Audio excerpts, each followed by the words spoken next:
mais on va continuer de rêver avec la Coupe du Monde et avec l'histoire, toute une histoire de la Coupe du Monde. C'est le nom du livre que l'on va vous présenter. Et c'est un livre qui a été écrit par Félicien Taris aux éditions Ramsay. Et Félicien, vous êtes avec nous en ligne pour nous parler de cet ouvrage. Bonjour Félicien.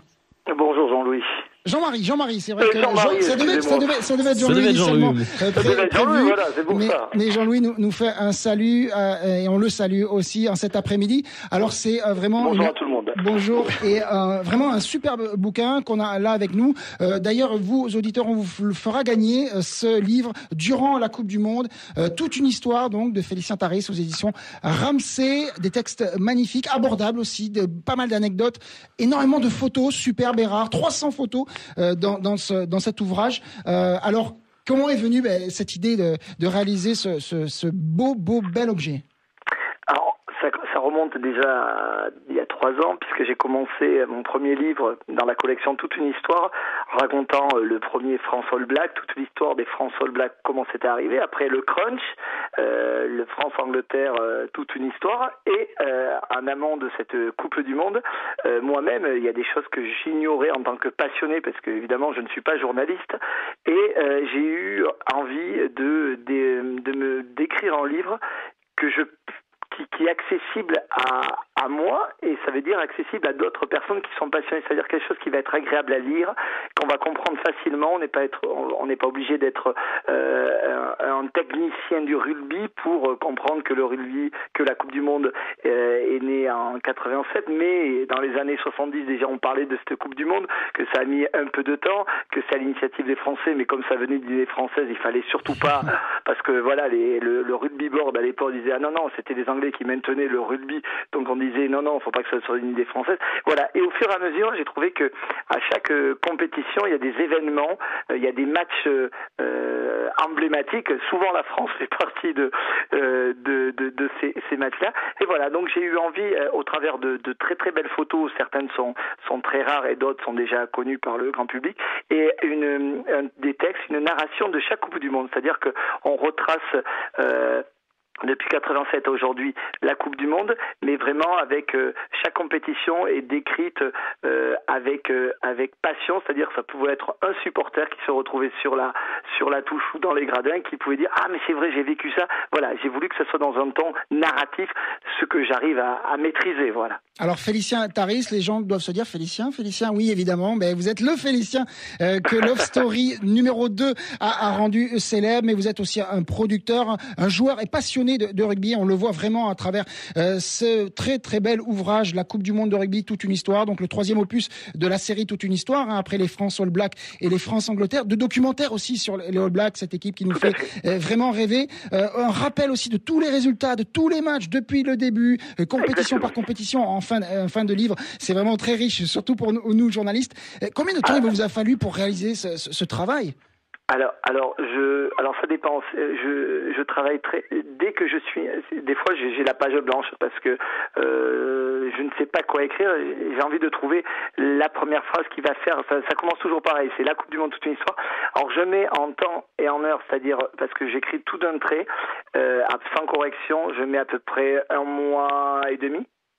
C'est-à-dire, j'écris toutes les nuits, j'écris, et après, je prends un temps de pause et je relis, je commence à corriger les syntaxes, à commencer à me dire, là, il manque un peu, il faudrait parler de ce match-là, de ce match-là. Voilà, j'écris mon fil conducteur, vraiment ce que je veux parler, et après, je rajoute les matchs au fur et à mesure. 87, je me dis, voilà, quels sont les matchs qui ont... Bon, il y avait des matchs, pas très intéressants, c'était un peu une Coupe du Monde, un peu, on dira, champêtre, comme on dit, donc, comment essayer de tenir en haleine quelqu'un qui n'a pas connu cette époque-là. Donc j'essaye de recueillir, et après j'ai des amis journalistes, je leur dis tiens, au fait, tu t'en souviens de ces matchs-là? Moi j'étais gamin. Elle me dit ah oui, ça il s'est passé ça. Voilà, je récupère ça et je raconte les histoires. Donc voilà, il y a un premier travail d'écriture du squelette, et après j'essaye de faire un peu le côté journaliste, mais d'aller rechercher les informations de match, parce que que et surtout je fais vérifier tout ce que j'écris sur les matchs, la pénalité à la 43e, tout ça, je fais tout vérifier pour que ça soit vraiment un accord, qu'il n'y ait pas une erreur. Il peut y avoir des erreurs, mais là vraiment sur le point de vue technique, je me rapproche de journalistes vraiment pointilleux dans le rugby pour me dire est-ce que c'est bon, et là ils me disent voilà, c'est pour ça. Et après il y a 2000 photos que je choisis et que je dois trier sur le volet. Donc à peu près j'ai 1 mois, 2 mois, 3 mois avec les photos à l'imprimerie, 3 mois pour faire un livre. Je travaille assez vite, on dirait. Et vous avez notamment mis en avant des matchs un petit peu plus atypiques, hein, et donc des nations forcément du rugby un petit peu plus atypiques. On pense à l'Uruguay, à l'Espagne, ce match Uruguay-Espagne de 1999. C'était important pour vous, Félicien, de mettre en avant ce type de nation dont on parle trop peu peut-être dans le rugby international aujourd'hui? C'est surtout que ce match-là était un peu atypique parce que personne n'en a parlé. Moi j'en parle, mais parce qu'il y avait un journaliste qui en a parlé, qui avait fait un petit écho, et ce match-là reste pour moi quelque chose d'assez intéressant parce que c'est plus une affiche de foot que de rugby, et c'est là aussi qu'il y a un petit coup de pied, un petit coup de gueule, mais ça c'est plutôt les grandes gueules qui peuvent faire ça, ou vous comme commentateur de ce sport, c'est que le rugby board aujourd'hui, on l'a vu depuis 87, choisit ses équipes.